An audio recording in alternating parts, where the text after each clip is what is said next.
Hello mga kasari, good morning. Happy Monday po sa inyong lahat. So for today's video, nag-aantay po tayo ng dalawang ahente po natin ng sigarilyo ngayong araw ng Monday, ang JTI at PMFTC. So wala pa pong dumadating po sa kanila. 10:13 na po ng umaga. So sana dumating na sila kasi may lakad din ako ngayong araw na to mga kasari. So update ko na lang kayo. I-offer ko sa inyo and pricing yung mga sigarilyo na ating kukuhanan. Ang ingay ni Basha, guys. A few moments later.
So guys, ito yung mga kinuha kong sigarilyo sa PMFTC.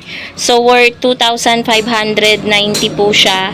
Naka-discount po ako ng 75 pesos dahil po doon sa takip ng Chester. Naka-15 po kasi ako. So 15 na takip ng Chester. So lahat naman po ng klase ng Chester, basta Chester ay pwede, makaka-discount po kayo. So maraming ang nagsasabi sa akin, nagko-comment sa vlog ko, bakit sa inyo 5 pesos lang yung less, sa kanila daw 10 pesos yung kada isang takip ng Chester. Hindi ko din po alam sa aking ahente mga kasari. So ang kinuha ko, dalawang rim ng Chester na pula, na ang puhunan ay 1,066 ang isang rim. So ang bentahan ko po niyan ay 6 pesos kada stick. So pagpasensyahan nyo na mga kasari yung nagpupukpok dito sa gilid dahil merong nagtitibag guys ng kalsada dahil magpapadaan ng tubo ng tubig. Kaya medyo maraming nagpupukpok. So kumuha din ako ng Chester na puti, 5 kaha lang dahil isang tao lang naman yung bumibili niyan sa akin. So yan guys, 6 pesos lang po yung bentahan ko, 120 ang isang kaha at 60 pesos yung kalahati. Antayin naman po natin mga kasari yung JTI kasi hindi pa po sila dumadating. So sana medyo maaga-aga silang dumating kasi balak namin ni partner na pumunta ng sementeryo kasi 1 year death anniversary ng kanyang tita. 1 hour later.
Okay guys, so ngayon ay i-haul ko naman sa inyo and pricing yung mga kinuha kong sigarilyo from JTI.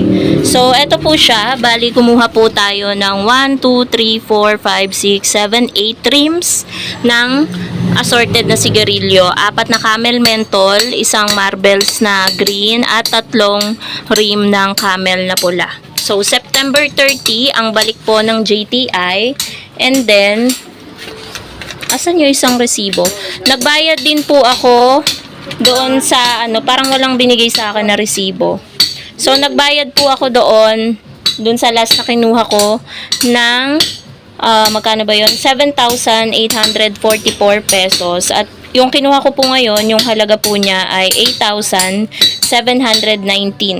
So, mas malaki itong kinuha ko ngayon dahil guys, nagdagdag ako ng isang rim ng Camel Menthol dahil kahapon pa po ako naubusan. Actually, ang binibili nila, dahil meron pa ako nito, ito yung binibili nila kasi magkapresyo po sila.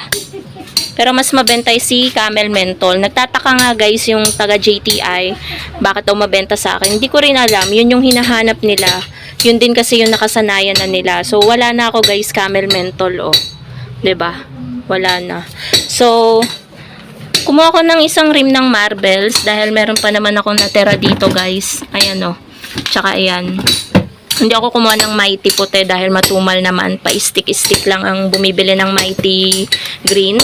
So, ayan. 1,257 pang 7 ang isa. Bentahan ko ng Marbles. 140 ang isang kaha. So, sana mga kasari naririnig nyo ko kasi dalawa yung nagpupukpok dito sa labas.